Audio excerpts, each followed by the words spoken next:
গ্যাসের প্রসারণে 11 দাগের ম্যাথটা লক্ষ্য করো। একটি পাত্রের আয়তন ভি এবং এর উষ্ণতা টি, এর ভেতরে তিনটি গ্যাস পাঠানো হলো। গ্যাস তিনটি প্রাথমিক চাপ, আয়তন ও উষ্ণতা যথাক্রমে P1 V1 T1, P2 V2 T2 এবং P3 V3 T3 হলে অন্তিম চাপ কত হবে?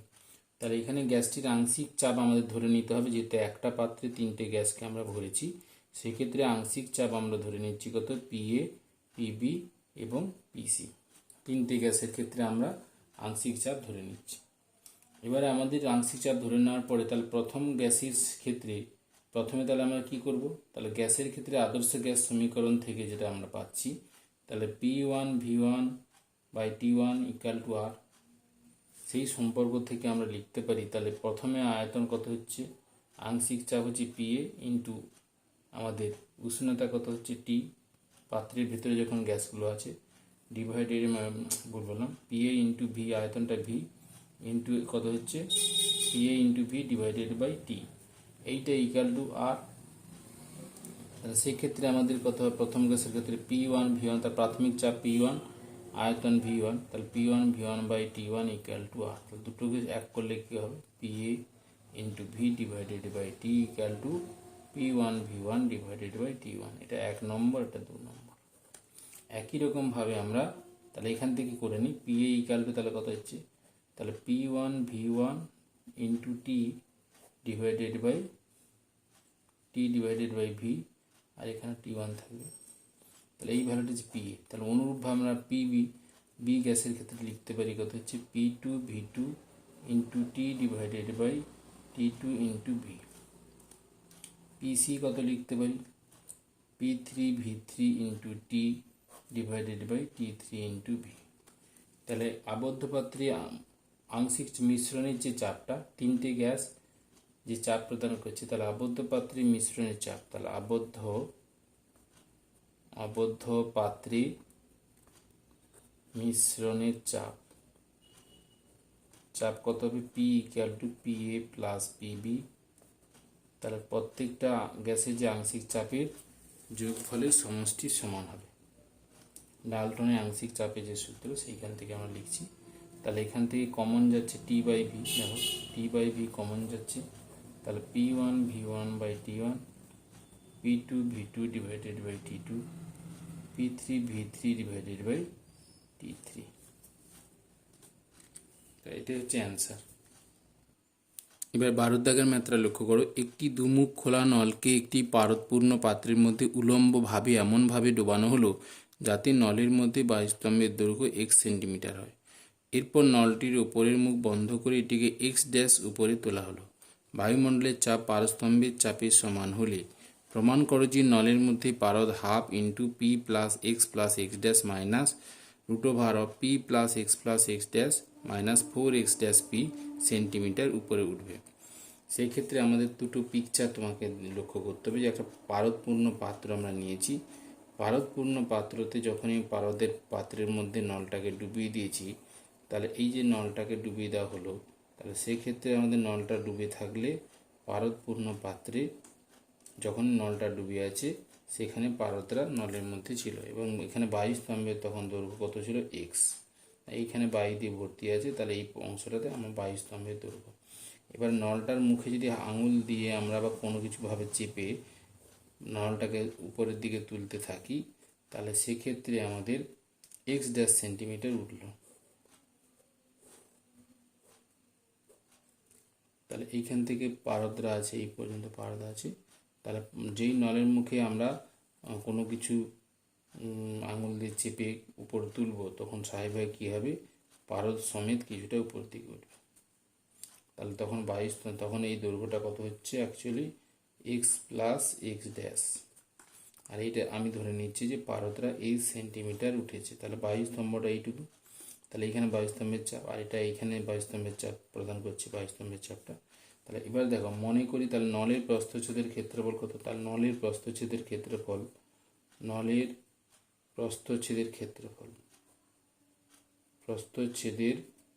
ক্ষেত্রফল কত, আমি ধরছি আলফা কিংবা ধরতে পারো। তাহলে আয়তন কত হবে, 1 সেন্টিমিটার বায়ুস্তম্ভের আয়তন কত হবে, V equal to x into alpha. V equal to x into alpha. এটা হচ্ছে নলের যে মধ্যে যে বায়ুটা আছে বায়ুর আয়তন। তাহলে প্রথম ক্ষেত্রে বায়ুস্তম্ভের আয়তন, তার বায়ুস্তম্ভের আয়তন হচ্ছে প্রথম ক্ষেত্রে, এটা 1 নম্বর পিকচার, এটা 2 নম্বর পিকচার। তার প্রথম ক্ষেত্রে বায়ুস্তম্ভের আয়তন V equal to x into alpha. চাপ কত হবে? তাহলে P equal to P centimetre H G, আমি ধরে নিচ্ছি চাপটা। দ্বিতীয় ক্ষেত্রে বলছি এইচ উচ্চতা পর্যন্ত যদি পারদ ওঠে তাহলে বায়ুস্তম্ভের দৈর্ঘ্য কত হয়ে যাবে তখন? তাহলে বায়ুস্তম্ভের দৈর্ঘ্য সেখানে আমাদের কিছুটা কমে আসবে, অর্থাৎ যেটা V1, আমি দ্বিতীয় ক্ষেত্রে ধরি, দ্বিতীয় ক্ষেত্রে আমাদের আয়তন কত হবে? এইটুকু হচ্ছে আয়তন বায়ুস্তম্ভ আছে, তাহলে বায়ুস্তম্ভের যে আয়তনটা কত হবে?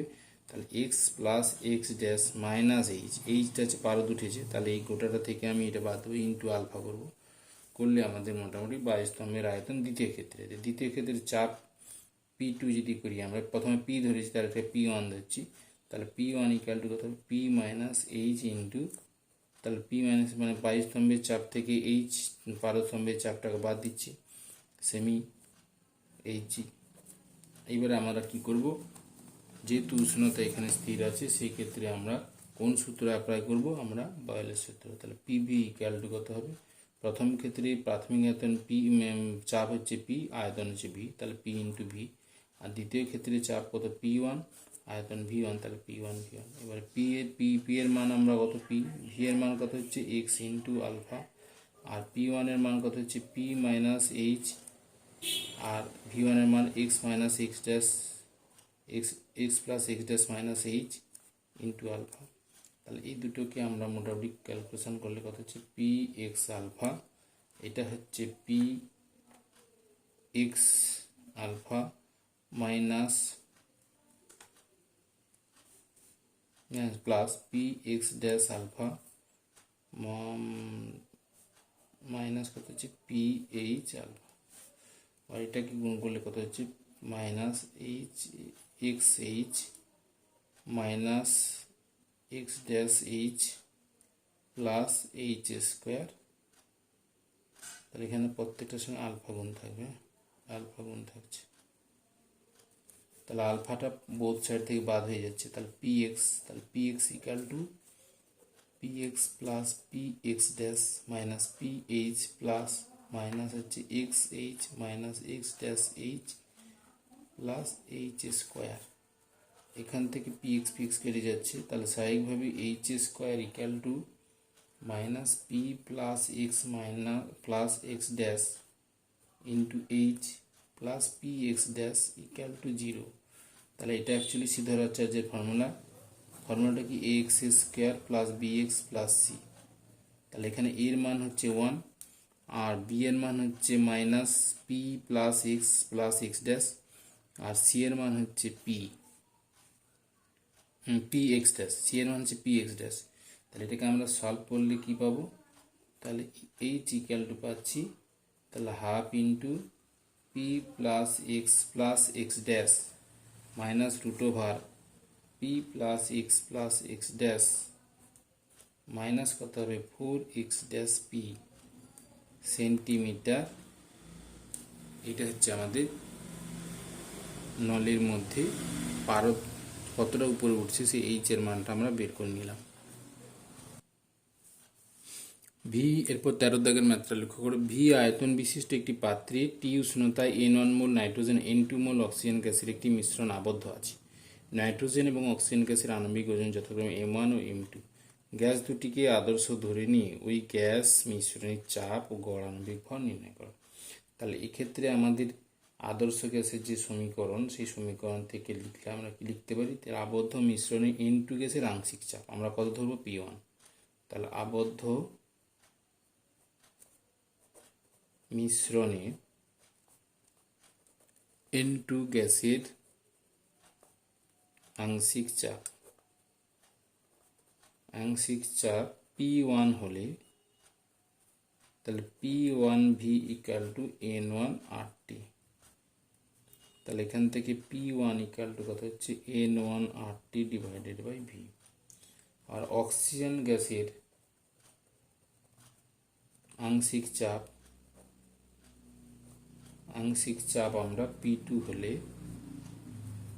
P2V ইকুয়াল টু কত হবে? N2 RT। তাহলে সেখান থেকে পি টু কত আসছে, পি টু সমান into R T divided by V. ঠিক আছে, তাহলে আংশিক চাপের সূত্র থেকে আমরা কি জানি, ডালটন আংশিক চাপ P equal to P one plus P two. তাহলে কত হবে N one R T divided by V plus N two R T divided by V. তাহলে N one plus N two R T divided by V. তাহলে এখানে আমাদের এবার বের করতে হবে কি, মিশ্রণের চাপ ও গড় আণবিক। তাহলে মিশ্রণের চাপটা বের করে নিলাম, গড় আণবিক ভর নির্ণয় করবো। তাহলে আবদ্ধ পাত্রে মোট ভর কত হবে, মোট ভর সমান কত হবে, এ মোট ভর ইকাল টু কত হবে, আবদ্ধ পাত্রে গ্যাসের মোট ভর equal to N one mole nitrogen এর ভর প্লাস এন টু মোল অক্সিজেনের ভর। তাহলে সেটা কত, N one M one plus N two M two, আণবিক ভর দ্বিগুণ হবে। গড় আণবিক ভর কত হবে, তাহলে গড় আণবিক ভর, তাহলে আবদ্ধ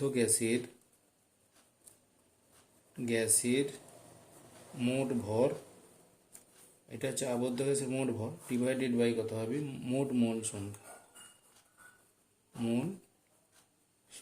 তাহলে কত হচ্ছে N one M one plus N two M two divided by N one plus N two. এবার দেখো 14 দাগের মাত্রা, এক মোল একটি আদর্শ গ্যাস নিম্নলিখিত সমীকরণ মেনে চলে, P equal to P zero divided by one plus V zero by ভির হোল স্কোয়ার। এখানে পি জিরো এবং ভি জিরো ধ্রুবক রাশি, গ্যাসটির আয়তন দ্বিগুণ হলে তাপমাত্রার পরিবর্তন কত হবে নির্ণয় করো। তাহলে আমরা মনে করলাম টি ওয়ান উষ্ণতায় আয়তন কত হচ্ছে ভি ওয়ান, টি টু উষ্ণতায় আয়তন কত হবে ভি টু। তাহলে ভি ওয়ান ইকাল টু আমরা এখানে ধরে নিচ্ছি প্রাথমিক আয়তন কত হচ্ছে পি জিরো ভি জিরো, চাপটা পি জিরো ধরছে আর আয়তনটা ভি জিরো ধরছে, V one equal two V zero. তাহলে সেক্ষেত্রে দ্বিগুণ হওয়ার অর্থ ভি টুর মান কত হবে, টু ভি জিরো। এখানে প্রাথমিক আয়তন মানে ভি জিরো ধরছে, তাহলে এটা কত হবে, টু ভি জিরো হবে না, দ্বিগুণ করতে বলেছে প্রশ্ন অনুসারে। তাহলে ভি টু সমান টু ভি জিরো। এইবারে আমাদের এখান থেকে সমীকরণটা, এই গ্যাসের সমীকরণ এটা মেনে চলছে। তাহলে অ্যাকচুয়ালি পি এর জায়গায় যদি পি ওয়ান করি, তাহলে পি ওয়ান সমান হবে P zero divided by one plus V zero by V ওয়ানের হোল স্কোয়ার। সেই ক্ষেত্রে P zero divided by one plus V zero by V ওয়ানের মান ভি জিরো তার হোল স্কোয়ার। তাহলে P zero divided one plus ওয়ানের whole square, তাহলে one plus one মানে P zero by two. P two সমান কত হবে, P zero divided by one plus V zero divided by V two এর whole square. তাহলে P zero divided by one plus কত, V zero divide two V zero তার whole square, এটা কেটে গেল। তাহলে পি জিরো ডিভাইডেড বাই কত হবে আমাদের, কত হচ্ছে বলো, তাহলে এখান থেকে একে দুই মানে একের চার, তাহলে পাঁচের চার, তাহলে চারের পাঁচ, এটা হচ্ছে। তাহলে এবার এখান থেকে আমাদের সমীকরণ কি জানি, আদর্শ গ্যাসের সমীকরণ কি জানি, আমাকে বের করতে হবে টেম্পারেচারটা, তাপমাত্রা পরিবর্তন চেয়েছে। তা আমরা এই সমীকরণ থেকে পি ওয়ান পি টু বের করলাম। তাহলে আমাদের আদর্শ গ্যাসের সমীকরণ থেকে আমরা কি লিখতে পারি, তাহলে আমরা আদর্শ গ্যাসের সমীকরণ লিখতে পারি P one V one equal to N R T one. তাহলে টি ওয়ান ইকাল টু কত হচ্ছে, P one V one by N R. তাহলে পি ওয়ান ভি ওয়ান, তাহলে এখান থেকে পি ওয়ানের মান কত, পি জিরো বাই টু বেরিয়েছে পি ওয়ানের মান, আর ভি ওয়ানের মান হচ্ছে V zero divided by N এর মান ওয়ান মোল ইন্টু আর। তাহলে কত আসছে, P zero V zero by two R. একইভাবে আমরা লিখতে পারি দ্বিতীয় ক্ষেত্রে পি টু ভি টু সমান এন আর টি টু। তাহলে টি টু সমান কত হবে, P two V two divided by N R. তাহলে পি টুর মান কত, পি টুর মান হচ্ছে আমাদের four P zero divided by five বেরিয়েছে, ভি টুর মান হচ্ছে টু ভি জিরো, এন এর মান ওয়ান আর আর থাকছে। তাহলে কত আসছে, eight P zero V zero divided by five আর।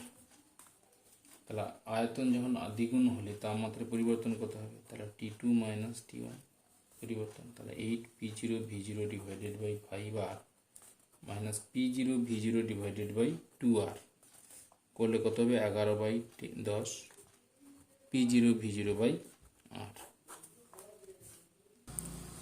এবার লক্ষ্য করো 15 দাগের অঙ্কটা। 27 ডিগ্রি সেন্টিগ্রেড উষ্ণতায় কিছু পরিমাণ গ্যাসের মধ্যস্থিত এক টুকরো কাচের মিলিত আয়তন 100 সেন্টিমিটার স্কোয়ার। আর এটা কিউব করো, সেন্টিমিটার কিউব। চাপ ও উষ্ণতা দ্বিগুণ করলে ওই আয়তন 60 সেন্টিমিটার। কাঁচের টুকরোর আয়তন কত? তাহলে যখন চাপ পি তখন আমাদের উষ্ণতা আছে 27 ডিগ্রি সেন্টিগ্রেড। তাহলে সেক্ষেত্রে আমরা ধরে নিচ্ছি যে কাঁচের আয়তন 1 সেন্টিমিটার কিউব। এটা হচ্ছে কাঁচের আয়তন। তাহলে বায়ুর আয়তন কত হবে? তাহলে পি চাপ ও 27 ডিগ্রি সেন্টিগ্রেড উষ্ণতায় গ্যাসের আয়তন কত হবে? তাহলে গ্যাসের আয়তন কত? 100 মাইনাস 1 সেন্টিমিটার কিউব। চাপ দ্বিগুণ করেছে 2p চাপ ও 54 ডিগ্রি সেন্টিগ্রেড উষ্ণতায় গ্যাসের আয়তন কত হচ্ছে? গ্যাসের আয়তন কত হবে? 60 মাইনাস 1 সেন্টিমিটার কিউব। তাহলে গ্যাসের সূত্র থেকে আমরা কি জানি? আদর্শ গ্যাসের সমীকরণ থেকে যে আমাদের কম্বিনেশন করেছে বয়েলের সূত্র আর চার্লসের সূত্রের কম্বাইন যে ফর্মটা, সেটা হচ্ছে P1V1/T1 = P2V2 divided by T2। তাহলে P1 মানে এখানে P, V1 কত? 100 মাইনাস x, আর এখান থেকে 27 ডিগ্রি সেন্টিগ্রেড উষ্ণতা, তার মানে 27 প্লাস 273 মানে 300। আর P2-র মান কত হচ্ছে? চাপটা দ্বিগুণ করেছে 2p। V2-র মান কত? 60 মাইনাস x। আর এখানে আমাদের উষ্ণতা কত হচ্ছে? তাহলে উষ্ণতার মানটা আমাকে উষ্ণতা দ্বিগুণ করতে বলেছে। দ্বিগুণ বলতে এখানে কত হবে? 27 প্লাস 27 54। তাহলে 54 প্লাস 273 মানে 327 হচ্ছে। তার মানে T1 এর মান হচ্ছে 27 প্লাস 273 কেলভিন, আর T2-র মান কত হবে? 54 প্লাস 273 কেলভিন, মানে এটা 327 কেলভিন, এটা হচ্ছে 300 কেলভিন। তাহলে এখান থেকে পিপি কেটে যাচ্ছে। তাহলে এক্স এর ভ্যালুটা আমরা ক্যালকুলেশন করলে পাবো 12.08 সেন্টিমিটার কিউব। এবার দেখো, এবার লক্ষ্য করো 16 দাগের ম্যাথটা। এটি হেলিকপ্টার ভূপৃষ্ঠ থেকে 400 মিটার উচ্চতায় উঠছে। এর নিম্নাংশে বায়ুর গড় ঘনত্ব 1.2 × 10⁻³ গ্রাম পার সেন্টিমিটার কিউব এবং ভূপৃষ্ঠে বায়ুচাপ 1010 মিলিবার হলে হেলিকপ্টারের বায়ুচাপ কত হবে? এখানে বলে দিই 1 মিলিবার = 10³ ডাইন পার সেন্টিমিটার স্কোয়ার। তাহলে এখান থেকে আমাদের হেলিকপ্টারের চাপ কত হবে? হেলিকপ্টারে বায়ু চাপ সমান ভূপৃষ্ঠে বায়ুচাপ মাইনাস কত হবে? 400 মিটার বায়ুস্তম্ভের চাপটা মাইনাস হবে, কারণ উপরে উঠে গেলে চাপটা কমে যায়। যত উপরে উঠবে চাপটা কমে যাচ্ছে। তাহলে এখানে ভূপৃষ্ঠে বায়ুর চাপ কত ছিল? 1010 মিলিবার ইন্টু 10³ করবো ডাইন পার সেন্টিমিটার স্কোয়ার। আর এখানে হচ্ছে 400 ইন্টু আরও 100 করলে সেন্টিমিটার হচ্ছে, ইন্টু এইচ রো জি। তাহলে এখানে বায়ুর গড় ঘনত্ব 1.2 × 10⁻³ এইচ রো জি, জি মানে 980 কিংবা 81। তাহলে এই মানটা, তাহলে ভাব দিলে কত হচ্ছে? তাহলে 10⁻10 ইন্টু 3 এটা মাইনাস কত হবে? 4704 ইন্টু 10⁻3। তাহলে স্বাভাবিকভাবে আমাদের মোটামুটি এটাকে মিলিবার করলে এত মিলিবার, এটাকে 47.01 মিলিবার। তাহলে অ্যাকচুয়ালি আনসার আসবে 962.96 মিলিবার। এখানে 10⁻³ সমান তো 1 মিলিবার না, এই জন্য আমরা এখানে এটাকে মিলিবারে করে নিলাম। তাহলে মিলিবার এই চাপটা হচ্ছে আমাদের হেলিকপ্টারের ভিতরে যে চাপটা সেটা এটা।